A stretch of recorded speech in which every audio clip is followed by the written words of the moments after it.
Okay, welcome to Chapter 12, Section 1. This covers Newton's first and second laws. So let's get right to it here. We'll start with key ideas. The first one here. What makes an object speed up, slow down, or change direction?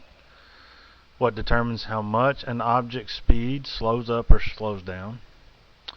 So those are our kind of two concepts that we're going to look at. So Newton's first law. What makes an object speed up, slow down, or change direction? Objects change their state of motion only when a net force is applied. And we went back to, going back to Chapter 11, Section 3, we started looking at what a net force is and how that's defined. Net force being when you take and add all the forces up that are acting on an object and they don't equal to zero, then you have a net force. So like if you have the example I used was sitting in a chair. Your gravity's pulling you down. The chair's pushing up on you. You're sitting there. You're not moving. So those forces are balanced. They equal each other out. They're equal and opposite. But if you have somebody pushing, say you in a rolly chair, and one's pushing to the left and one's pushing forward, you're kind of going to go in a diagonal direction according to that. And that diagonal direction ends up being the net force when you combine those two forces. So only when you get a net force or unbalanced forces is when you get a net force is applied. And this is basically called Newton's first law. So let's listen here to and watch the video.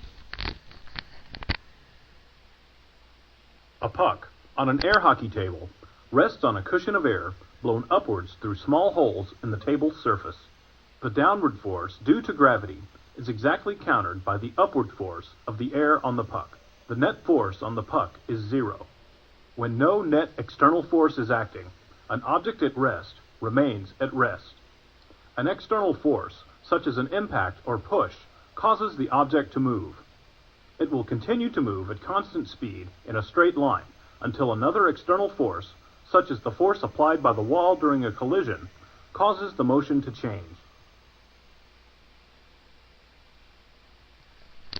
Okay, so saw the example there. You got the air pushing up on the hockey puck, gravity pulling it down, and it just kind of hovers. Realistically, it'll stay in that place until either somebody hits it or it hits the wall and some kind of force changes its direction. Otherwise, it stays in a straight line motion. Alright, next. Objects tend to maintain their state of motion. There's something called inertia, and it's related to an object's mass.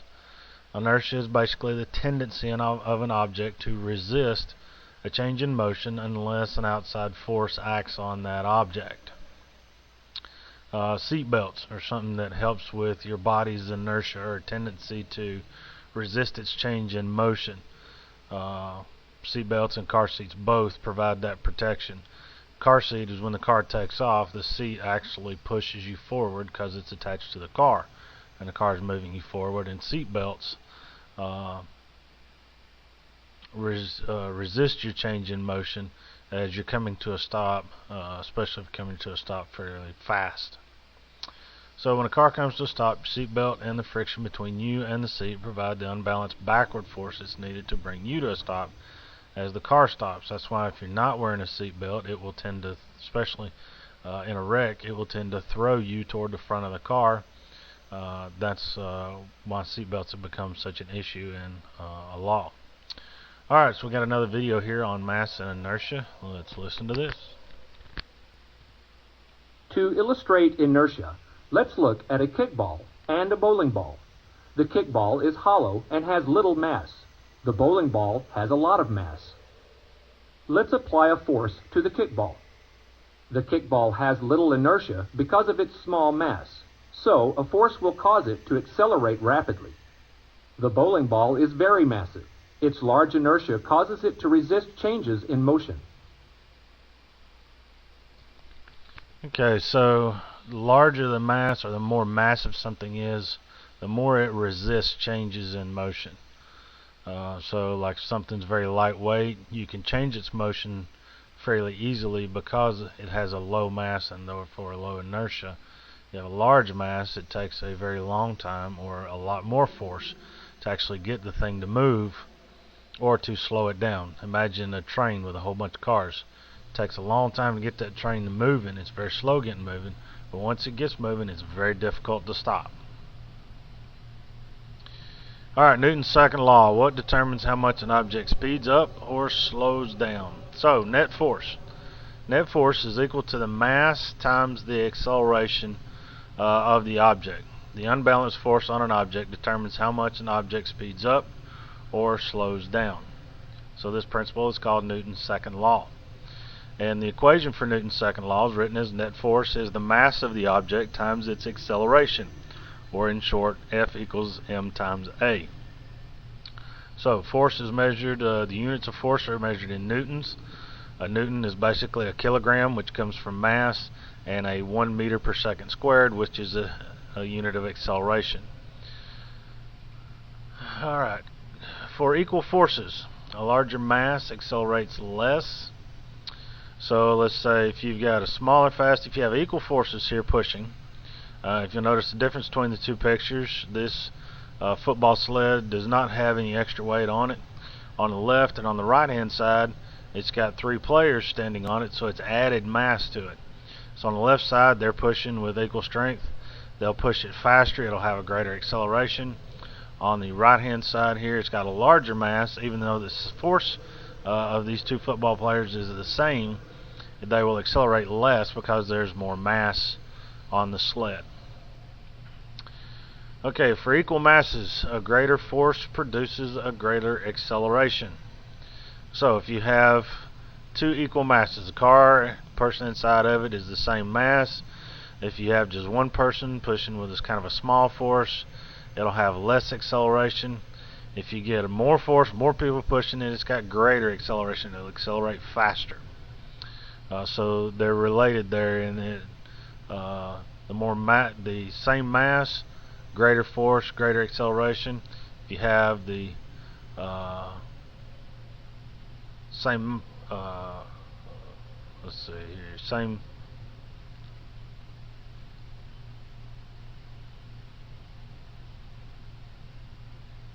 Let's move on.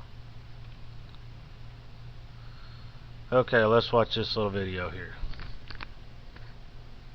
Imagine a hockey puck sitting on an air hockey table. The downward force of the puck's weight is exactly cancelled by the force of the air jets pushing up. If there is no net force on the puck, Newton's first law is enough to understand the motion. But what if there is an unbalanced force? Imagine a hockey puck with a sail. The force of the wind from the fan can slow down the puck, stop it, and make it accelerate in the other direction. We can learn about the amount of force that was used if we measure the mass of the puck and its acceleration. Newton's second law shows the exact relationship between the net force on an object measured in newtons, its mass measured in kilograms, and its acceleration measured in meters per second squared. Okay, there's the Newton's second law. And what I was going to say in that last time I got stumbled there was the force is the same. More massive the object is, the less acceleration it has. The less massive it is, the more acceleration it has. So sorry about that little hiccup. Let's move on here. Math skills, Newton's second law. So let's say we got some zookeepers here. Lift a stretcher that holds a sedated lion. The total mass of the lion and the stretcher is 175 kilograms, and the upward acceleration of the lion and the stretcher is 0.657 meters per second squared. What force is needed to produce this acceleration of the lion and the stretcher? So list the givens, and what we need to find out are the unknown. So what was given was the mass was 175 kilograms, the acceleration of the stretcher was 0.657 meters per second, and the unknown, it asked us what force is needed. So force is what we're looking for, that's the unknown variable. Alright, so we write the equation for Newton's second law. That's force equals mass times acceleration, or F equals ma. We insert the known values into the equation and solve for that. So the mass was 175 kilograms.